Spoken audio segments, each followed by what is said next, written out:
الحمدللہ رب العالمین والصلاة والسلام علی سید الانبیاء والمرسلین وعلی آلہ واصحابہ اجمعین اما بعد۔ السلام علیکم ورحمۃ اللہ وبرکاتہ۔ عزیز طلباء، آن لائن تدریس کے ذریعے آج سے مختصر القدوری کے سبق کا آغاز کیا جاتا ہے۔ مختصر القدوری چونکہ علم فقہ سے متعلق کتاب ہے، اس لیے آج کے اس پہلے سبق میں علم فقہ سے متعلق اور کتاب سے متعلق مبادیات کا ذکر کیا جائے گا۔ علم فقہ کی لغوی و اصطلاحی تعریف۔ فقہ کے لغوی معنی کسی شے کو کھولنا اور واضح کرنا ہے۔ اسی لیے فقیہ اس عالم کو کہتے ہیں جو احکام شرعیہ کو واضح کرے اور ان کے حقائق کا سراغ لگائے اور مغلق و پیچیدہ مسائل کو واضح کرے۔ علم فقہ کی اصطلاحی تعریف ان الفاظ میں کی جاتی ہے: هو العلم بالاحکام الشرعیۃ الفرعیہ من ادلتها التفصیلیہ، کہ فقہ احکام شرعیہ فرعیہ کے اس علم کو کہتے ہیں جو احکام کی ادلہ تفصیلیہ سے حاصل ہو۔ تعریف میں دو کلمات کی وضاحت مطلوب ہے۔ سب سے پہلا لفظ آیا ہے احکام فرعیہ۔ یاد رکھنا چاہیے احکام کی دو قسمیں ہیں، نمبر ایک احکام فرعی، نمبر دو احکام اصلی۔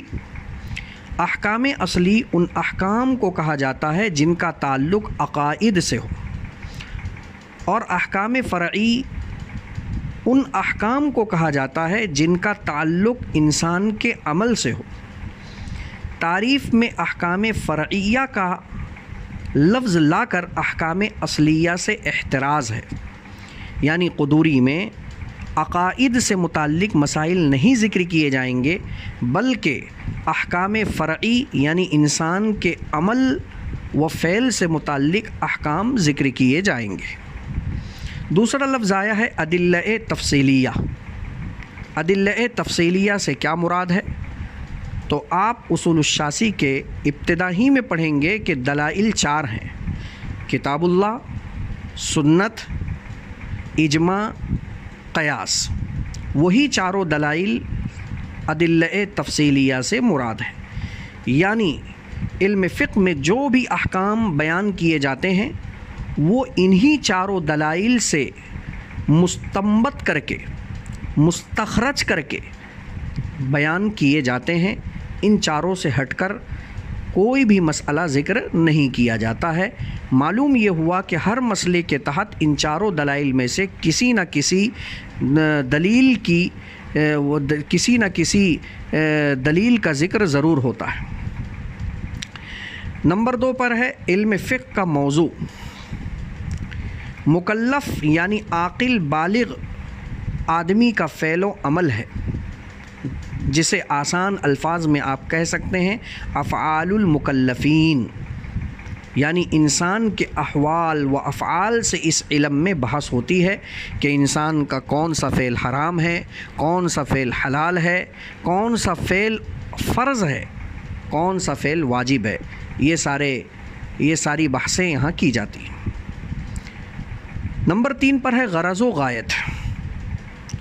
علم فقہ کی غرض عمومی ہے سعادت دارین، دنیا اور آخرت کی کامیابی، کہ انسان اس علم کو پڑھ کر دنیا میں خود بھی جہالت کی تاریکیوں سے نکل کر علم کی روشنی حاصل کرتا ہے، اور مخلوق خدا کو اس کی تعلیم دے کر مراتب عالیہ پاتا ہے، اور آخرت میں جس کی چاہے گا شفاعت کرے گا۔ اسی طریقے سے غرض خصوصی علم فقہ کی یہ ہے کہ احکام شرعیہ کے موافق عمل کرنے کی قوت اور ملکہ پیدا ہو جائے، کہ اس علم کو پڑھ کر یہ صلاحیت پیدا ہو جائے، یہ ملکہ اور قوت انسان میں پیدا ہو جائے کہ وہ اللہ کی مرضیات والے راستے کو خود تلاش کر سکے، اور اللہ کے نامرضیات والے راستے کو خود تلاش کر سکے، تاکہ اس سے اجتناب ہو اور مرضیات والے راستے کا اختیار ہو۔ علم فقہ کا مقام و مرتبہ۔ علم فقہ کے مقام و مرتبہ کا اندازہ اس آیت کریمہ سے لگایا جا سکتا ہے وَمَن يُؤْتَ الْحِكْمَةَ فَقَدْ أُوتِيَ خَيْرًا كَثِيرًا۔ اس آیت کے تحت کثیر مفسرین نے حکمت سے مراد فقہ لیا ہے، یعنی جس کو علم فقہ دے دیا گیا اس کو خیر کثیر دے دی گئی۔ نیز جناب نبی پاک صلی اللہ علیہ وسلم کا ارشاد ہے من یرد اللہ بہ خیرا یفقہہ فی الدین، کہ اللہ تعالیٰ جس بندے کے ساتھ خیر کا ارادہ کرتے ہیں اسے دین کی فقاہت اور صحیح سمجھ عطا فرماتے ہیں۔ اسی طریقے سے آپ صلی اللہ علیہ وسلم کا ارشاد ہے فقیہ واحد اشد علی الشیطان من الف عابد، کہ ایک فقیہ شیطان پر 1000 عابدوں سے بھاری ہے۔ ان نصوص کے ذریعے علم فقہ کے مقام و مرتبہ کا اندازہ لگایا جا سکتا ہے۔ علم فقہ کے تعلیم و تعلم کے دوران چند اصطلاحات بولی جاتی ہیں، اس کی وضاحت کر دی جائے تو درس کے دوران طالب علم کسی خلجان کا مصداق نہیں ہوتا ہے اور استاذ کے لیے بھی آسانی ہوتی ہے، اس لیے وہ چند اصطلاحات یہاں ذکر کیے جاتے ہیں۔ سب سے پہلی اصطلاح ہے متقدمین و متاخرین۔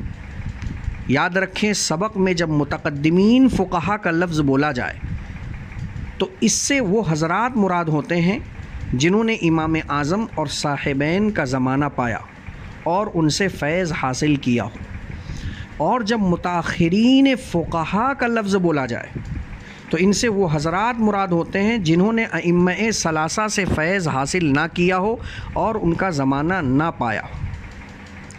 دوسری اصطلاح بولی جاتی ہے ائمہ اربعہ۔ اس سے مذاہب اربعہ مشہورہ کے بانی مراد ہوتے ہیں، یعنی حضرت امام اعظم ابو حنیفہ رحمۃ اللہ علیہ، امام مالک، امام شافعی اور امام احمد ابن حنبل رحمہم اللہ، یہ چاروں حضرات مراد ہوتے ہیں۔ اور جب ائمہ ثلاثہ کے ساتھ احناف کا لفظ بولا جائے، یعنی ائمہ ثلاثہ احناف، تو اس سے امام ابو حنیفہ، امام ابو یوسف، امام محمد رحمہم اللہ مراد ہوتے ہیں۔ اور جب لفظ شیخین بولا جائے تو امام ابو حنیفہ اور حضرت امام ابو یوسف مراد ہوتے ہیں، کیونکہ یہ دونوں حضرات حضرت امام محمد رحمہ اللہ کے استاذ اور شیخ ہیں۔ اور جب لفظ صاحبین بولا جائے تو اس سے حضرت امام ابو یوسف اور حضرت امام محمد مراد ہوتے ہیں، کیونکہ ان دونوں حضرات نے حضرت امام ابو حنیفہ رحمۃ اللہ علیہ سے علم کی تحصیل میں معیت اختیار کی ہے۔ اور جب لفظ طرفین بولا جائے تو اس سے حضرت امام ابو حنیفہ اور امام محمد رحمہم اللہ مراد ہوتے ہیں، اس لیے کہ ان تینوں میں طرف اعلیٰ امام ابو حنیفہ اور طرف ادنا امام محمد رحمہ اللہ ہے۔ اور جب امام ابو حنیفہ رحمۃ اللہ علیہ کا قول نقل کرنے کے بعد ائمہ ثلاثہ بولا جائے، یعنی ائمہ ثلاثہ کے ساتھ احناف کا لفظ نہ بولا جائے، تو امام مالک، امام شافعی اور امام احمد ابن حنبل رحمہم اللہ مراد ہوتے ہیں۔ اسی طریقے سے ایک اصطلاح سلف و خلف کی بولی جاتی ہے۔ فقہا کی اصطلاح میں امام ابو حنیفہ رحمۃ اللہ علیہ سے امام محمد تک جتنے حضرات ہیں سب کو سلف سے تعبیر کیا جاتا ہے، اور امام محمد کے بعد سے شمس الائمہ حلوانی تک جتنے حضرات گزرے ہیں ان کو خلف سے تعبیر کیا جاتا ہے۔ اب مصنف علیہ الرحمہ کے احوال پر ہم آتے ہیں۔ مصنف رحمۃ اللہ علیہ کا نام احمد ابو الحسین کنیت، قدوری نسبت اور والد کا نام محمد ہے۔ شجرہ نسب یہ ہے ابو الحسین احمد بن ابی بکر محمد بن احمد بن جعفر بن حمدان البغدادی القدوری۔ 362 ہجری میں آپ کی پیدائش شہر بغداد میں ہوئی۔ قدوری نسبت کی تحقیق یعنی حضرت مصنف علیہ الرحمہ کو قدوری کیوں کہا جاتا ہے؟ مدینۃ العلوم کے حوالے سے علماء لکھتے ہیں کہ قدوری صنعت قدور یعنی دیگ سازی کی طرف نسبت ہے کہ مصنف علیہ الرحمہ کا پیشہ یہی تھا، اس لیے مصنف کو قدوری کہا جاتا ہے، یا اس کی خرید و فروخت کی طرف، یعنی مصنف علیہ الرحمہ کا بزنس اور آپ کا مشغلہ دیگ کی خرید و فروخت اور اس کی تجارت کا تھا، اس لیے آپ کو قدوری کہا جاتا ہے، یا قدور اس گاؤں کا نام ہے جس کے امام موصوف رحمہ اللہ رہنے والے تھے، اس لیے آپ کو قدوری کہا جاتا ہے۔ بہرحال یہ تینوں وجہیں ذکر کی گئی۔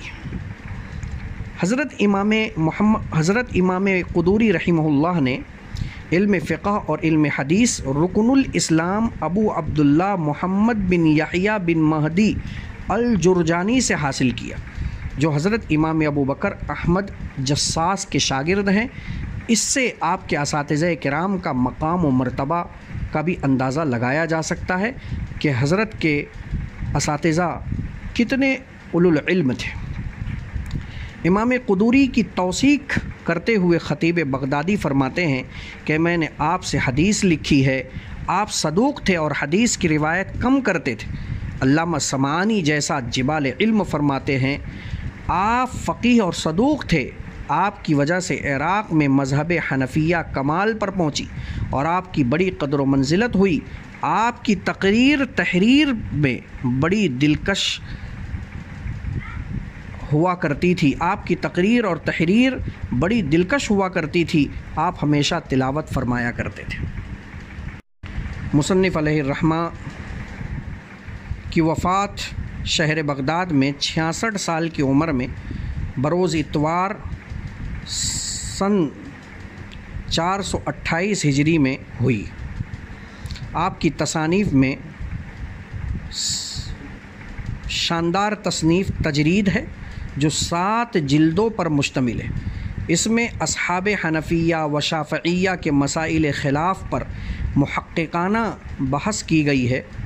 اسی طریقے سے آپ کی دوسری تصنیف مسائل الخلاف، اس میں علل و ادلہ سے تعریض کیے بغیر صرف حضرت امام صاحب رحمۃ اللہ علیہ اور آپ کے اصحاب کے مابین فروعی اختلاف کا ذکر فرمایا ہے۔ اسی طریقے سے آپ کی سب سے مشہور اور مقبول تصنیف مختصر القدوری ہے۔ یہ تقریباً 1000 سالہ قدیم ترین متن متین ہے، جس میں 61 کتب اور 62 باب ہیں، اور کئی کتابوں سے تقریباً 12,000 ضروری مسائل کا انتخاب ہے، اور عہد تصنیف سے آج تک اس کتاب کو پڑھایا جا رہا ہے۔ عزیز طلباء، مصنف و مصنف کے ان ضروری احوال کو ذکر کر کے اور ان سارے صفات اور احوال کو بیان کرنے کا مقصد صرف یہ ہے کہ ہمارے اندر بھی یہ جذبہ پیدا ہونا چاہیے۔ لہٰذا جب بھی میں کسی مصنف کے احوال کو ذکر کرتا ہوں تو ایک بات ضرور میں ذکر کرتا ہوں کہ یاد رکھنا چاہیے علوم شرعیہ کے پڑھنے اور پڑھانے کا مقصد محض حصول علم نہیں ہے، بلکہ اس کا مقصد اللہ رب العزت کی رضا حاصل کرنا ہے، اللہ کا قرب حاصل کرنا ہے۔ لہٰذا جب بھی کسی کتاب کے مصنف کے احوال اور اس کتاب کی خصوصیات ذکر کی جائے تو ہمارے اندر بھی داعیہ پیدا ہونا چاہیے کہ اللہ یہ تیرے ہی بندے تھے اور تو نے اپنے ان بندوں سے اتنا عظیم کام لیا، مولا ہمیں بھی اس لائق بنا دے، ہمیں بھی تیرے خصوصی بندوں میں شامل فرما۔ اور طالب علم کو یہاں ایک نیت کرنی چاہیے کہ میں اس علم کے حصول کا مقصد اللہ کی رضا کو بناتا ہوں، برائے علم برائے تعلیم نہیں بلکہ علم برائے عمل ہونا چاہیے، اور وہیں پر 2 باتوں کی کوشش ہونا چاہیے۔ نمبر 1، خوب محنت اور سعی کرتے ہوئے جہد مسلسل کے ساتھ میں کسی بھی کتاب کو جب پڑھایا جائے تو اس کتاب کے اندر مہارت اور قابلیت اور اپنے اندر ہنرمندی پیدا کرنا چاہیے۔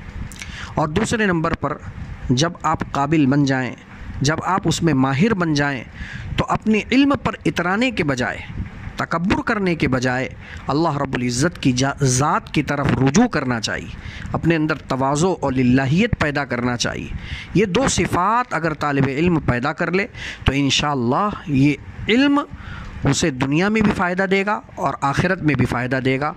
آج کی اس مجلس میں ہم انہی باتوں پر اکتفا کرتے ہیں۔ انشاءاللہ آئندہ کل سے عبارت، ترجمہ، توضیح اور اس سے متعلق ساری باتیں آپ حضرات کے سامنے آتی رہیں گی۔ اللہ رب العزت سے دعا کریں کہ اللہ رب العزت ہمارے اس آن لائن تدریس کو بے انتہا قبول فرمائے اور ہمارے تعلیمی سلسلے کا آغاز جلد از جلد فرمائے، اور اس وبا اور وائرس سے پورے عالم کو اللہ رب العزت نجات عطا فرمائے۔ آمین یا رب العالمین۔ السلام علیکم ورحمۃ اللہ وبرکاتہ۔